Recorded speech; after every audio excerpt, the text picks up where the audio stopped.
Hey everyone, Callan here, and in this video I'm going to talk about my boots that I use when I live outside. So I've been living outside for mostly almost 3 years, so in June I think it'll be 3 years, and that's down to -10 Fahrenheit and up to above 100 degrees, so 4 season.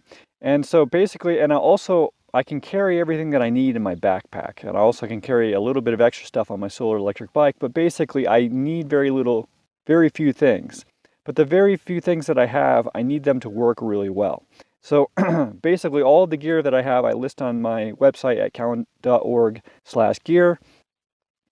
A lot of those I have videos about some of that gear, but some of that I don't. And one of the things that I don't have a video about is the boots. And I think these are pretty important. Shoes are obviously very critical, especially when living in a cold environment or a wet environment. And when, in a place like I am where, there's cactus all over the ground, so you have to be careful. Now, I personally actually go barefoot probably half the year, even when I'm walking out in the desert, but I'm very careful. But, if I'm working or doing anything where I'm not able to pay very, very close attention to where my feet are, then I need to be wearing shoes. It's very important. If you injure your feet and you don't have access to, medical stuff and all that, even if you just injure your feet and you do have access to it, it can be a pretty miserable situation, and you can actually hobble yourself for a period of time if you injure your feet, okay? So shoes are important. Also, you can get frostbite and all this type of stuff. So basically, I have gone through many different shoes. I generally focus on minimalist shoes. So that means that it's just flat, and ideally this sole is as thin as possible. So it's as little weight, and it doesn't lift up my heel unnaturally. Your foot is, it's meant to be touching the flat ground. So if you lift things up or you have little things supporting your arch, this is unnatural. You're going to lead to disfigurement of your entire foot, and actually that affects your legs and your entire body. Okay, so I don't wear shoes. I wear zero drop shoes. Basically, these are flat and as lightweight as possible. So the last many years ago, I was basically using as super minimalist shoes as you can get, super lightweight, very thin material, and those are really great. But now that I'm living outside, I need something that could handle if it's raining, or if I had to walk through a couple of feet of snow, these types of things. So I figured, well, I need to get a boot, and I need to get a waterproof boot, okay? So I found these. These are from the Xero shoe company. So these guys focused on making minimalist shoes like I'm talking about, and also they make vegan shoes. So I mean, if you don't have to hurt something to get what you're using, then that's obviously better. So, and these are waterproof. So these Xero shoes has lots of different shoes.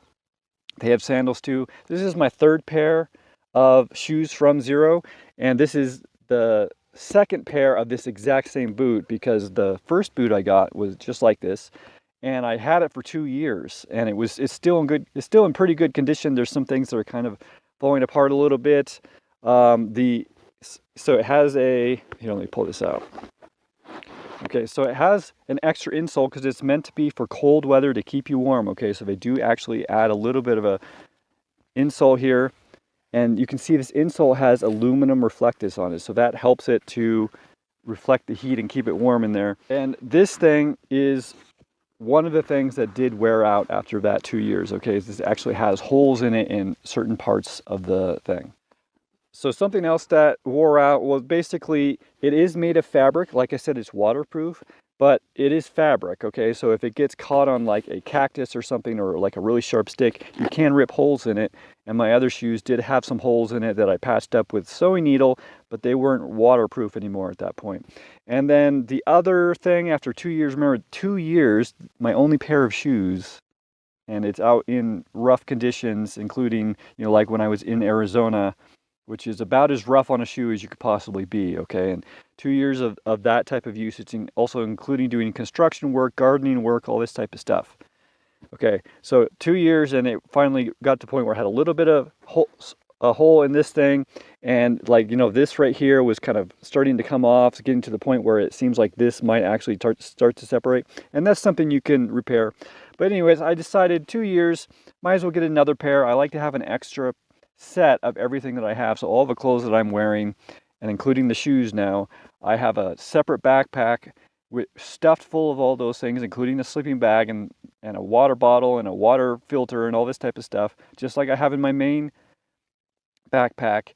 So if anything happens and I lose access to my main backpack, I have a whole nother set of everything that I'm used to using. It's just the older version of it in slightly worse condition, ready to go, and everything in there will probably last me at least another year, okay?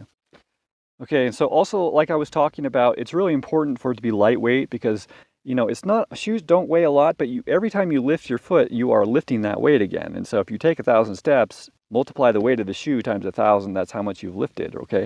And this can wear you down, especially if you're walking long distances, okay? So this is extreme, even though it looks like a big, hefty boot, it's extremely lightweight, and also it like folds in on itself. It's very, look at this, look at that, right? This thing's awesome. So one thing that happens with shoes that are waterproof is that they're not always actually waterproof, okay? So I've had waterproof shoes before, and you test them, and it's like, well, that didn't work, and now your socks are all wet, and maybe your feet are cold, and you're going to be pretty miserable. In the previous shoes and in these shoes, I basically never had a situation where they leaked through, okay? In the old shoes where I had that hole and that I had to patch with thread, that would leak through, but it was a little bit higher up, and so basically it was rarely ever affected by that. It's got a nice sole, which gets lots of grip. These little pieces here are, you know, pretty raised up, so it's going to last a pretty long time. I think it uses a Vibram sole, maybe not anymore. I can't remember, but I don't see the Vibram, so maybe it's not Vibram anymore, maybe it never was. But anyways, it seems as durable. Like the other shoes that I had, they were maybe worn down about halfway, right? But they still, like, and that took 2 years to get there, so they've had at least another year or two on this. So another thing that I think is important to mention when you're getting shoes that you're basically, it's going to be what you're wearing year round and you're living outside. When it gets really cold, you're going to want to double up your socks, wear actually at least two socks, and so you're going to need a little bit of extra space in the size of the shoe. So normally I wear a 10.5, but I get these in 11, and when I'm just wearing one sock, it's not too much room, it feels perfectly comfortable, but I can wear more than one sock and still wear this and not feel like it's starting to get, you know, crowded in there. So anyways, I just thought I'd share that with you. Basically, these are the best shoes that I've ever owned, and that's why I own a second pair. I want to say thank you to the person who bought this for me. So on my gift page, I put a little thing saying that I was looking to replace these, and if anyone wanted to help me do that, they can send a gift card or something like that. And one person sent a gift card for basically the entire cost of the shoe. And the shoe, it's kind of expensive, you know, after shipping and tax, it was like $190, you know, I think it's like $165 or something base price, but it's a pretty expensive shoe.